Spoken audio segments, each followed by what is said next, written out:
À Montmagny, la construction résiste malgré un climat économique incertain.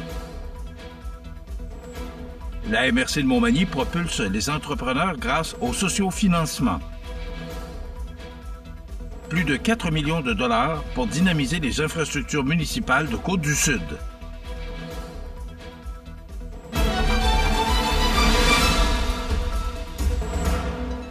Vendredi 18 avril 2025. Bonjour mesdames et messieurs et bienvenue à votre bulletin régional sur le réseau de télévision CMA TV.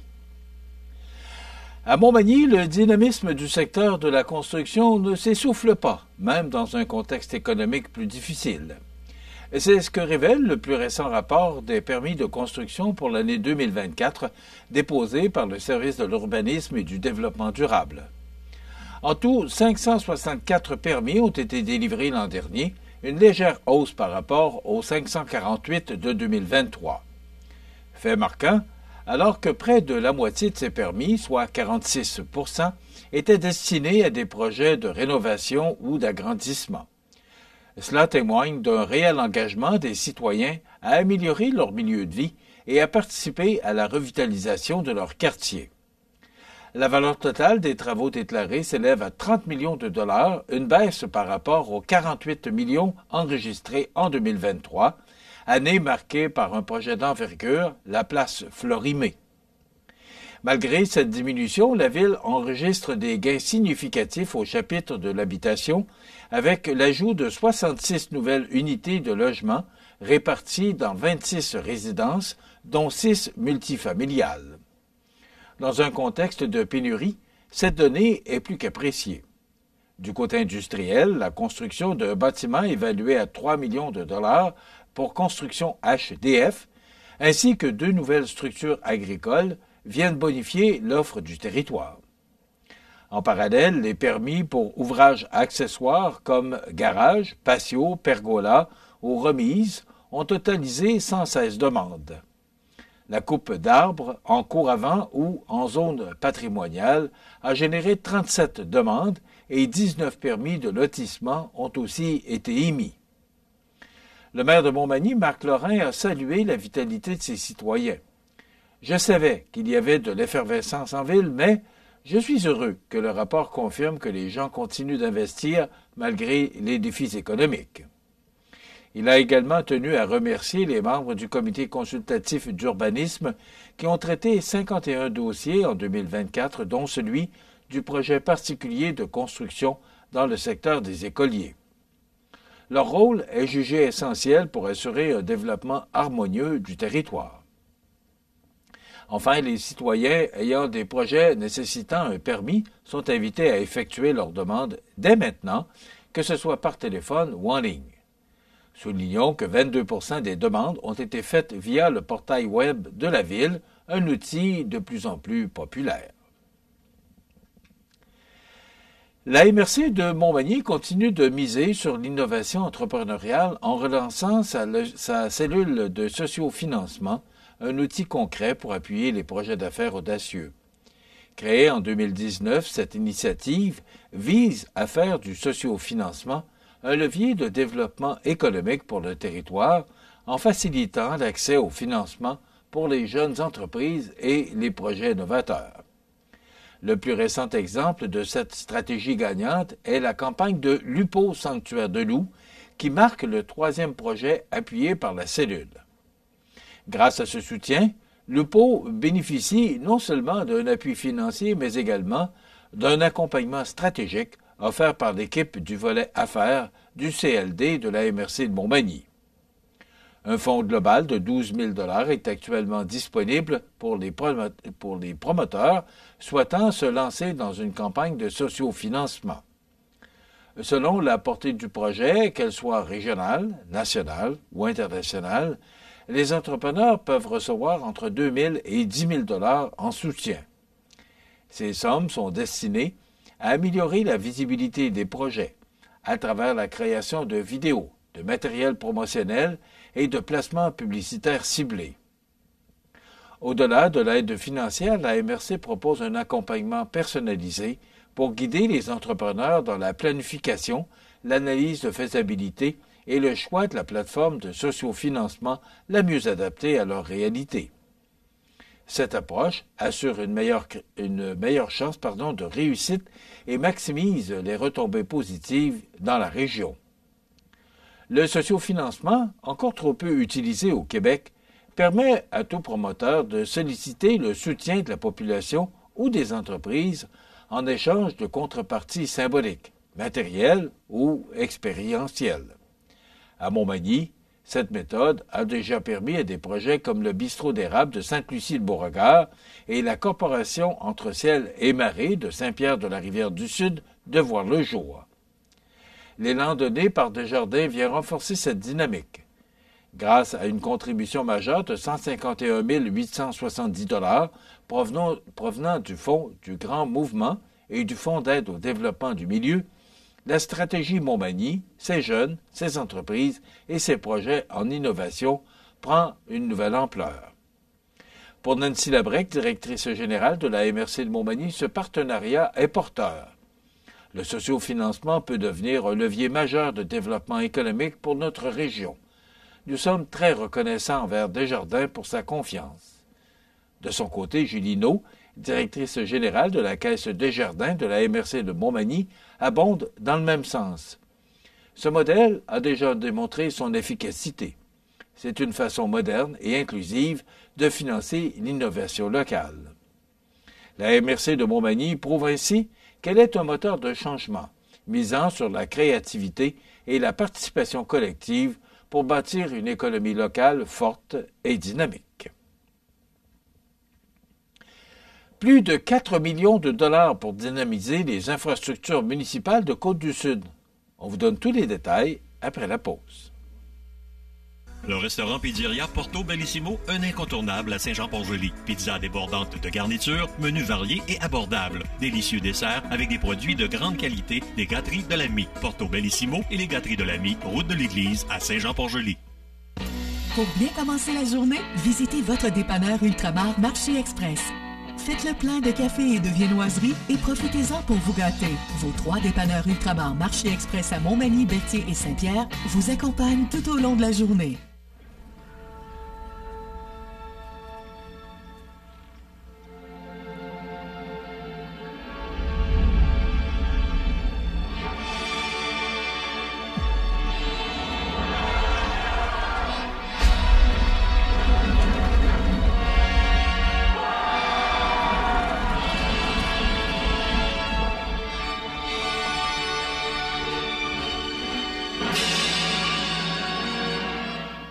Vous regardez CEMA TV, le réseau de l'information sur la Côte-du-Sud. Le gouvernement du Québec annonce un investissement majeur de plus de 4 millions de dollars pour soutenir le développement des infrastructures municipales dans la circonscription de Côte-du-Sud.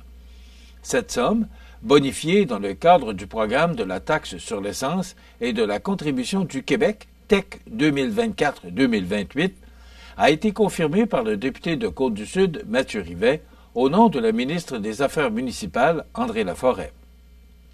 Au total, ce sont 4 072 668 $ qui seront répartis entre les 44 municipalités de la région dont les populations sont inférieures à 5 000 habitants. Les montants alloués à chacune varient entre 75 000 et 164 582 $.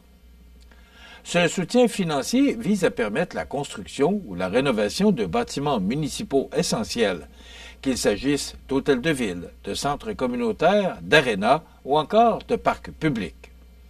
Cette bonification s'inscrit dans une enveloppe provinciale supplémentaire de 90 millions de dollars, elle-même adossée à la contribution d'1 milliard de dollars du gouvernement du Québec pour le programme TEC 2024-2028. Ce nouveau montant équivaut aussi à l'ancienne enveloppe du programme d'aide financière pour les bâtiments municipaux, PRABAM, qui a pris fin en décembre dernier. La ministre André Laforêt a tenu à rappeler l'importance de ce soutien pour les plus petites municipalités du Québec. Ce coup de pouce permettra d'offrir des services de qualité et des lieux de rassemblement essentiels pour la vitalité de nos communautés. De son côté, le député Mathieu Rivet a salué cet appui concret aux collectivités locales. Grâce à cette bonification, les citoyens de Côte-du-Sud bénéficieront d'infrastructures modernisées et sécuritaires. Ce nouvel appui démontre la volonté du gouvernement de favoriser des milieux de vie dynamiques, attrayants et mieux adaptés aux besoins des citoyens. À travers cette annonce, Québec renforce sa présence et son soutien aux régions tout en assurant la pérennité des installations municipales. Les municipalités concernées pourront ainsi aller de l'avant avec leurs projets structurants et continuer à offrir des espaces communautaires adaptés à la réalité locale.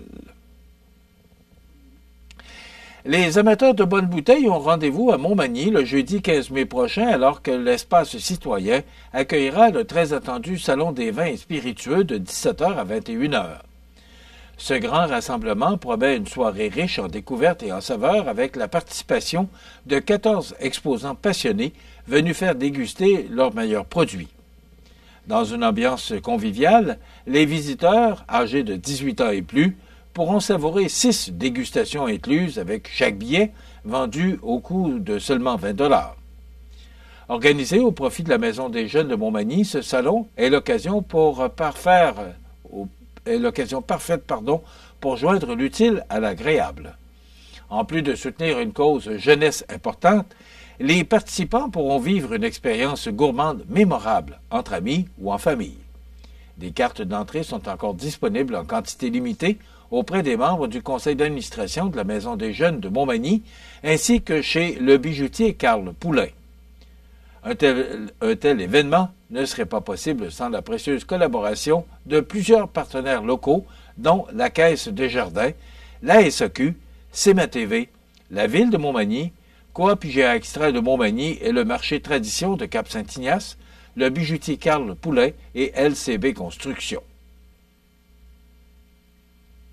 Les sports, présentés par Groupe Corriveau, entrepreneur électricien et plomberie, un appel, 4 services. Groupe Corriveau à Montmagny, 88 248 8992, votre solution.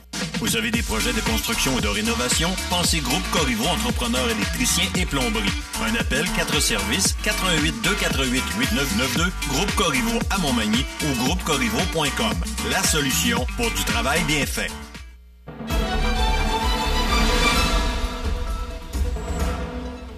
Au sport, c'est confirmé puisque le club de baseball senior de Montmagny annonce son retour pour une 6e saison. Les préparatifs vont bon train en vue du début de la saison prévue vers la fin du mois de mai. Quelques changements sont à prévoir autant dans la ligue que dans l'alignement, mais les partisans seront ravis d'apprendre que la majorité des joueurs de la première édition seront de retour sur le terrain. L'horaire officiel des parties n'a pas encore été dévoilé, mais il sera publié sous peu. Les amateurs de baseball sont donc invités à rester à l'affût pour planifier leur été autour de ces matchs enlevants. Le club peut compter sur la fidélité de ses commanditaires majeurs, Toiture Pro Le Mieux et Pro Mutuelle Assurance Côte-Sud, qui soutiennent l'équipe depuis ses débuts. Leur appui demeure essentiel à la vitalité du sport dans la région. La nouvelle saison du club de baseball senior s'amorcera bientôt et nous promet un autre été sur le terrain de baseball à Montmagny. Et enfin, c'est samedi dernier que se tenait l'avant-dernier tournoi de quilles avant la grande confrontation de fin d'année, le tournoi provincial de Montmagny qui clôturera les activités de quilles de la saison 2024-2025. Le tournoi du samedi 12 avril, sous la formule à 2 joueurs battre sa moyenne, affichait, encore une fois, complet.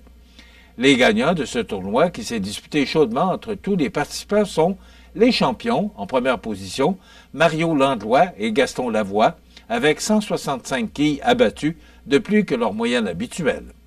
En deuxième position, avec 144 quilles abattues de plus que leur moyenne habituelle, Lucie Couillard et Rémi Roy. En troisième position, avec 140 quilles abattues de plus que leur moyenne habituelle, Daniel Goupy et Alain Journeau. Finalement, en quatrième position, avec 138 quilles abattues de plus que leur moyenne habituelle, Jacques Allais et Mario Lavoie. Prochain tournoi, le tournoi du Salon de quilles, le samedi 26 avril prochain, qui réunira encore une fois des joueurs anxieux de remporter le titre de l'équipe championne du Salon de quilles Noix-Blanche de l'édition 2024-2025.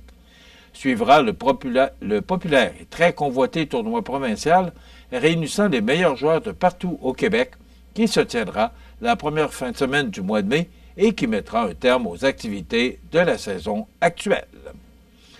Voilà ce qui complète votre bulletin d'actualité de ce vendredi saint. Et oui, c'est le long congé de la fin de semaine de Pâques du 18 avril 2025. Dans un moment, les prévisions de la météo. Je vous rappelle que nous prendrons une petite journée de congé lundi. On sera de retour le mardi 22 avril. Voilà. Dans quelques instants, la météo. Pour rejoindre la salle de nouvelles de CMA-TV, nouvelles au pluriel @cmatv.ca ou encore 88 241 13 13 poste 226. La météo, une présentation du restaurant à la Rive, un incontournable à Montmagny. Le restaurant à la Rive, un incontournable à Montmagny. C'est la place pour déguster un délicieux repas dans notre magnifique salle à manger ou sur le pouce à notre casse-croûte. Rue Saint-Louis ou par livraison, le restaurant à la Rive ou restaurantalarive.com.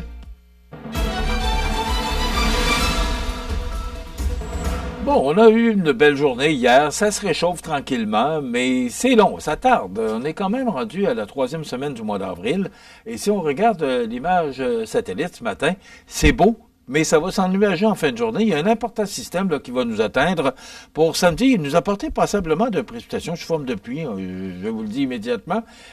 Ça va se poursuivre pour la journée de Pâques, ça devrait se dégager pour lundi. Et il y aura un réchauffement des températures, justement, parce qu'il y aura des précipitations, mais ça va vite baisser sous les normales de saison pour la journée de Pâques. Donc, ça nous donne, en résumé pour aujourd'hui, en ce vendredi, du soleil, ennuagement en mi-journée, vent du sud-ouest de 20 km/h qui deviendront légers en mi-journée, maximum de 10 degrés. Ce soir et la nuit prochaine, du temps nuageux, des averses qui débutent tôt en soirée, minimum de plus 4. Demain, samedi, des averses, vent devenant du sud-ouest à 20 km/h en rafale à 40 le matin, maximum de 12 degrés. Pour la journée de Pâques, dimanche, de la pluie intermittente avec un maximum de 7 et pour lundi de Pâques, du soleil avec un maximum de 8 degrés. Et pour mardi, c'est le retour des nuages et de la pluie avec un maximum sous les normales de saison de 6 degrés. Justement, les normales de saison sont de 9 le jour, moins 1 la nuit. Le soleil s'est levé à 5h49 et se couchera à 19h35, heure avancée de l'Est. Il fait actuellement 1 degré à l'extérieur des studios de CMA-TV. Les vents soufflent de direction au sud à 13 km/h. L'humidité est à 54% et la pression barométrique est à 102,2 kPa. Donc, une belle journée en ce vendredi saint pour demain et dimanche, de la pluie. Et ce sera plutôt frais pour dimanche et le retour du beau temps pour lundi, mais ça demeurera sous les normales de saison. Maintenant, le menu de cette émission du 18 avril. Dans un moment, on parle santé avec Daniel Lachance, pharmacien, et on se rend à Gaspé pour découvrir la télé régionale de cet endroit. Et bien sûr, en fin d'émission, on parlera d'actualité et il y aura des avis de décès. Voilà, c'est ce qu'on vous propose pour cette émission du 18 avril. Je vous souhaite donc une excellente émission à notre antenne.